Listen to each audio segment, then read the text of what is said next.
صلی علی رسولہ الکریم اما بعد بسم اللہ الرحمن الرحیم عن ابن عباس رضی اللہ تعالی عنہما قال قال رسول اللہ صلی اللہ علیہ وآلہ وسلم التقى مؤمنان علی باب الجنہ۔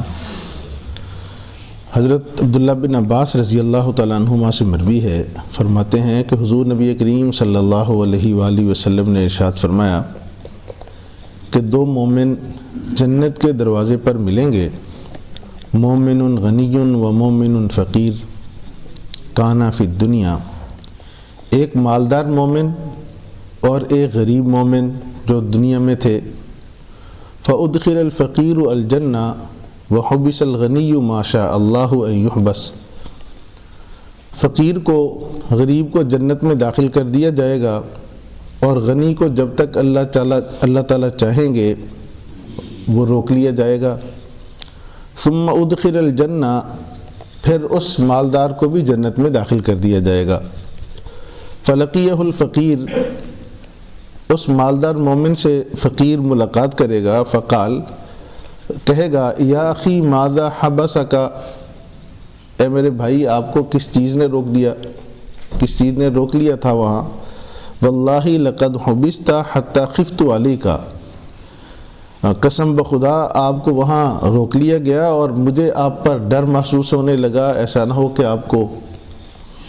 جنت کی بجائے جہنم میں بھیج دیا جائے۔ فیقول، تو وہ مالدار مومن کہے گا، یا اخی انی حبست بعدک محبسا فظیعا کریہا ما وصلت الیک، کہ اے میرے بھائی مجھے آپ کے بعد ایک بڑا جو رسوا کن روکنا تھا میرا، مجھے روک لیا گیا، بڑی گھبراہٹ کی جگہ پر روک لیا گیا، میں آپ کی طرف اب پہنچا ہوں، حتی سال منی من العرق، حتیٰ کہ مجھ سے اتنا پسینہ بہا، ما لو وردہ الف بعیر کلھا اکلت حمز النبات، کہ اگر 1000 گھوڑا جس نے کڑوی گھاس کھائی ہوئی ہو وہ آتا لصدرت عنہ رواءً،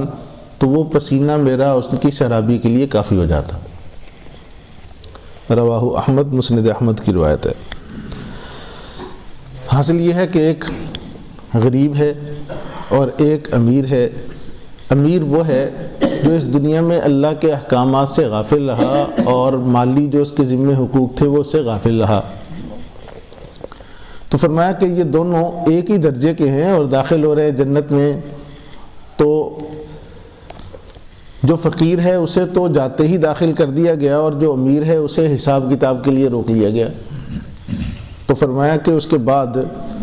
جب وہ غنی داخل ہوگا تو وہ فقیر پوچھے گا کہ آپ اتنی دیر وہاں رک گئے، مجھے تو بڑا ڈر محسوس ہونے لگا کہ شاید آپ جنت میں نہیں آئیں گے۔ تو بتائے گا کہ مجھے وہاں واقعتاً ایک بڑی خوفناک جگہ پہ روکا گیا اور ایسا منظر تھا کہ میرا خوف کے مارے اتنا پسینہ بہا کہ 1000 اونٹ گھوڑے جو کڑوی گھاس جنہوں نے کھائی ہو، جس کے بعد پیاس زیادہ لگتی ہے، اگر وہ ہوتے تو وہ جو پسینہ مجھ سے نکلا ہے وہ سارا کا سارا ان کی شرابی کے لیے کافی ہو جاتا۔ حاصل یہ ہے کہ کتنی تسلی ہے ایک غریب مسلمان کے لیے، ایک فقیر مسلمان کے لیے ہمارے دین میں، کہ اس کی آخرت کی منزلیں کتنی آسان ہیں۔ اور اگر اس دنیا میں اللہ تعالیٰ نے مال و دولت دیا ہے لیکن اس کے ساتھ غفلت ہے تو یہ اتنا خطرناک ہے، اتنا خطرناک ہے، اتنا پریشانی کا باعث ہے۔ لیکن دوسرا مسلمان جس کو اللہ تعالیٰ نے دولت دی اور اس دنیا میں اللہ تعالیٰ کو اس دولت کا حساب و کتاب دیتا رہا، حساب و کتاب دینے کا مطلب یہ ہے کہ وہ زکوٰۃ کا اہتمام کر رہا ہے، صدقۃ الفطر کا اہتمام کر رہا ہے، ایک ایک پیسے کو اس کا حساب کر کے وہ دے رہا ہے، تو یاد رکھو یہ دولت اس کے لیے وبال نہیں ہے، اس کے لیے رحمت ہے، جیسے کل بھی عرض کیا تھا۔ لیکن ہوتا یہ ہے کہ جتنی دولت بڑھتی جاتی ہے ہرس بھی بڑھتی جاتی ہے اور تنگ دلی بھی آتی جاتی ہے کہ میں خرچ کروں گا۔ اب دیکھو ایک آدمی نے لاکھ کے پیچھے 2500 زکوٰۃ دینی ہے اور ایک آدمی نے کروڑ کے پیچھے 2.5 لاکھ دینی ہے، تو وہ کتنا مشکل ہوگا اس کے لیے کہ 2.5 لاکھ ایک دم سے دے دوں، اتنی محنت سے کمایا ہے۔ تو 1 لاکھ والے کو 2500 دینا مشکل نہیں ہے جتنا 1 کروڑ والے کو 2.5 لاکھ زکوٰۃ دینا مشکل ہوتا ہے۔ اس لیے اگر وہ حوصلہ کر کے دیتا ہے، ایک تو بات یہ ہے کہ اس کا مال کم نہیں ہوتا، یہ ہماری دل کی تنگی ہے کہ ہم 2.5 لاکھ دے دیں گے تو شاید میرا نقصان ہو جائے گا، پتہ نہیں اللہ تعالیٰ آپ کو کتنے بڑے بڑے نقصانوں سے بچا لیں گے۔ تو لیکن اگر کوئی فقیر ہے، صبر کے ساتھ وہ وقت پاس کرتا ہے، آخرت میں اس کے لیے بہت زیادہ وہ آسانیاں بھی ہیں اور اللہ تعالیٰ کی رحمت کے قریب بھی ہوگا۔ اللہ تعالیٰ ہمیں صحیح دین کی سمجھ نصیب فرمائے۔